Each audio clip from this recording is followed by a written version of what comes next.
Peace, everybody. What's good? It's that boy, Coach Malachi Williams, and you are now tuned to True Media Today USA Boxing. Let's go. For the thousands in attendance and the millions watching around the world,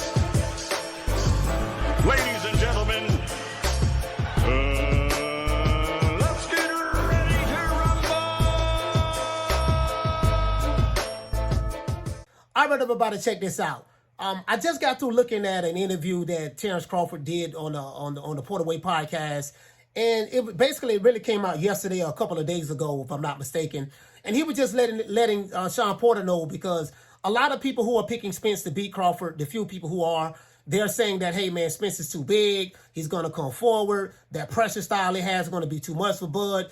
And if you look at Terence Crawford's career, he's been in the ring with a bunch of pressure fighters, big guys, Victor Postal, Jeff Horns, a lot of the big guys, who came forward, Hank Lundy, a lot of these guys who came forward, who tried all of that, and it didn't work. And so a lot of people are saying, well, Spence is different. He's a special fighter. I totally disagree with that. He's a flat-footed, come forward, work behind the jab, get on the inside and work the body type fighter. And I just don't see that style working against Terence Crawford. I just don't. And as a matter of fact, Crawford even said in the interview that there's nothing that Errol Spence is going to be able to bring to the table that he hasn't seen before. And Errol Spence pretty much fights the exact same way. When it comes to footwork, he doesn't have better footwork than Crawford. When it comes to ring IQ, he doesn't have better ring IQ. When it comes to experience, he doesn't have the experience. Crawford has been boxing longer than him, right? Even when it comes to bouts, he's had more bouts. And when it comes to fighting undisputed champions, Crawford has fought more undefeated champions. When it comes to fighting guys who, pretty much who are undefeated, he's beat more undefeated fighters. When it comes to ring IQ, again, footwork, stuff like that, he doesn't do anything better than this guy. It is what it is. He's a straight up and down, come forward, flat-footed, black fighter. He's going to work behind the jab, get on the inside, go to the body. That shit ain't going to work. You know what I mean? That's what I'm saying. I'm picking Crawford to win by knockout July 29th. The boy going to sleep. That's what I'm saying. As a matter of fact, you ain't got to listen to me. Not hear what Errol Spence has to say. Hear what Terence Crawford has to say. There's nothing he's going to be able to do to me that I haven't seen before. I've seen somebody come strong and bang the body, or a puncher, or, use your jab. I didn't face them all. I've been boxing since I was 7. So it's all about capitalizing on the little things. And that's what's going to lead me to the victory come fight night. I didn't face people that try to set the pace at a high level. I then came across people that just come gun blazing, but at the same time, there's a risk in doing that.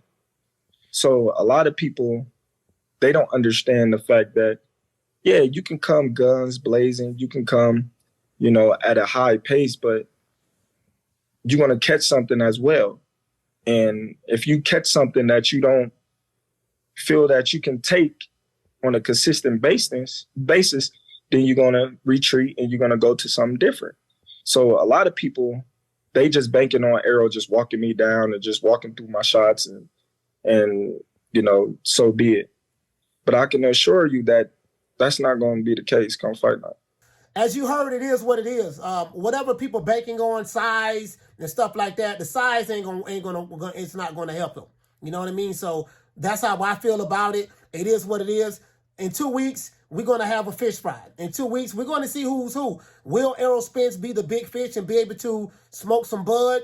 I didn't know fish smoke bud, but we're just going to roll with that. Is he going to smoke some bud? That Omaha bud to put you to sleep. But if you want to smoke some bud, and you know what? Maybe we will be smoking bud on Saturday. Now that I think about it, on the 29th, which is a Saturday, maybe we will be smoking bud. You know what I mean? That bud that's going to put you to sleep. So it's a good chance that Errol Spence might be right. They will be smoking bud, and they may be going to sleep after you smoke that bud. I had some of the Omaha bud. That Omaha bud is very, very good. You get what I'm saying? So it is what it is. That's just my take on it. You guys know my position has been the same, hasn't changed.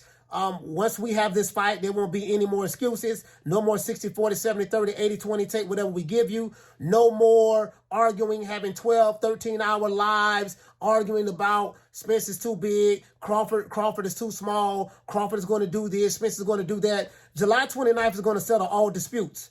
That's what it's going to be. Somebody's going to be crying on the 29th. It's going to be very reminiscent of when Tyson Fury fought Deontay Wilder, when everybody from the Alphabet Boys and the Wakandites and Blackistan and Zamunda was up in arms.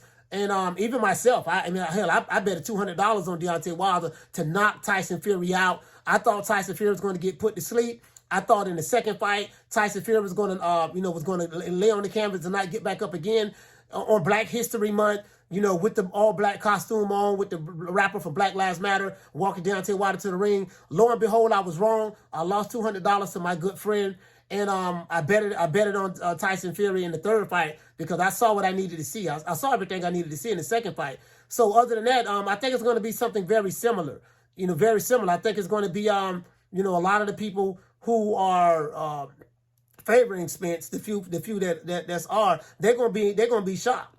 They're going to be really, really shocked. And it's boxing. It is what it is. This fight is going to show everybody how great of a fighter Terence Crawford is.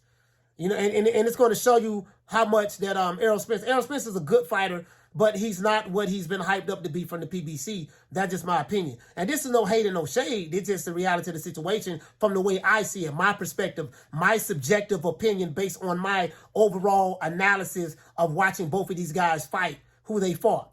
But regardless of what I say out of my mouth, regardless of what you type under this video, all of that is irrelevant. July 29th is going to tell the story, and we're going to see who's right. You get what I'm saying? There won't be any excuses. I don't want to hear anything about a car wreck. I don't want to hear anything about a retina. I don't want to hear anything about the weight. I don't want to hear anything about any of that. You guys are saying that he's going to beat Spence Crawford and stop Crawford and all that stuff there. Do not jump to any excuses when it doesn't work out your way. Okay? Just like if it don't work out my way, I'm not going to jump to any excuses. I'm going to give that man Errol Spence his props. You know what I mean? If he wins, I'm going to give him his props. But other than that, that's it. That's all I got for you guys. Hate, like, share, and subscribe. Share this video. Let everybody know that the hottest boxing podcast in the land is here. Coach Malachi Williams, True Media Today USA Boxing. See you guys today, 3 o'clock Eastern Standard Time. You know my motto. Don't meet me there, beat me there. Peace. Man, I'm out of here, bro. Let's go.